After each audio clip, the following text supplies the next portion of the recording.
தயவுசெய்து என் பொண்ணை ஜெயிலெல்லாம் போட்டுறாதீங்க, டைரக்டா தூக்கு தண்டனை கொடுங்கன்னு ஒரு அம்மா சொல்றாங்க சொந்த பொண்ணை பார்த்து. பத்தாததுக்கு அவங்க அப்பா இவெல்லாம் வாழ தகுதி இல்லாதவங்க, இப்பயும் இவளை கொல்லுங்கன்ட்டு கோவத்தை கத்துறாரு. பெத்த அம்மா அப்பா சொந்த பொண்ணை பார்த்து ஏன் இப்படி சாபம் விடுறாங்க? அப்படி அந்த பொண்ணு என்னதான் பண்ணா?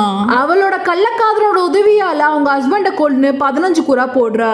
இந்த வருஷம் பிப்ரவரி 25ஆம் தேதி பொண்டாட்டியோட பிறந்த நாளை கொண்டாடணும்ட்டு சௌரப் ராஜ்பூட் லண்டன்ல இருந்து இந்தியாவுக்கு வராரு.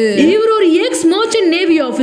அவங்க வைஃப் தான் ஃபாரின்ல வேலை செய்யணும்ட்டு இவரை ஃபோர்ஸ் பண்ணி அமிச்சாங்க. அது மட்டும் இல்ல, இவங்க குடும்பத்தோட இவரை பார்க்கவே விட மாட்டாங்க. மார்ச் 4ஆம் தேதி நைட் இவங்க ஹஸ்பண்ட் சாப்பிடுற சாப்பாடுல மயக்க மருந்து கலக்குறாங்க. கரெக்டா இவங்க ஹஸ்பண்ட் மயக்கத்துக்கு போயிட்ட பிறகு இவங்க மற்றும் அவங்க கள்ளக்காதலன் சாஹில் அவங்களோட அன்கான்சியஸான ஹஸ்பண்ட படுக்க போட்டு முஸ்கான் அவர் நெஞ்சு மேல உட்கார்றாங்க. அவர் நெஞ்சு மேல உட்கார்ந்து ஷார்ப்பான கத்திய அவர் இதயத்துல 3 வாட்டி செலுத்துறாங்க. அது மட்டும் இல்ல, உடம்பு 15 துண்டா துண்டாக்கி தலைப்பகுதியை தனியா எடுத்து வைக்கிறாங்க. சூனியம் பிளாக் மேஜிக்காக. இவங்களோட கள்ளக்காதலன் சாஹில் ஒரு பெரிய சைக்கோ. மார்ச் 5ஆம் தேதி கடையில இருந்து 50 கிலோ சிமெண்ட் வாங்கிட்டு வந்து ஒரு ட்ரம் முழுக்க பாடியும் சிமெண்ட்டையும் கலந்து வச்சுட்டு போயிடுறாங்க. ஆமா, குற்றம் செஞ்சுட்டோன்னு தப்பே இல்லாம அவங்க பாய் ஃப்ரெண்டும் அவங்களும் சேர்ந்து ஷிம்லாக்கு ட்ரிப் போயிருக்காங்க. பார்ட் 2 இந்த சைக்கோஸ் எப்படி மாட்டாங்கன்னு பார்க்கலாம். சேனலை சப்ஸ்கிரைப் பண்ணிக்கோங்க.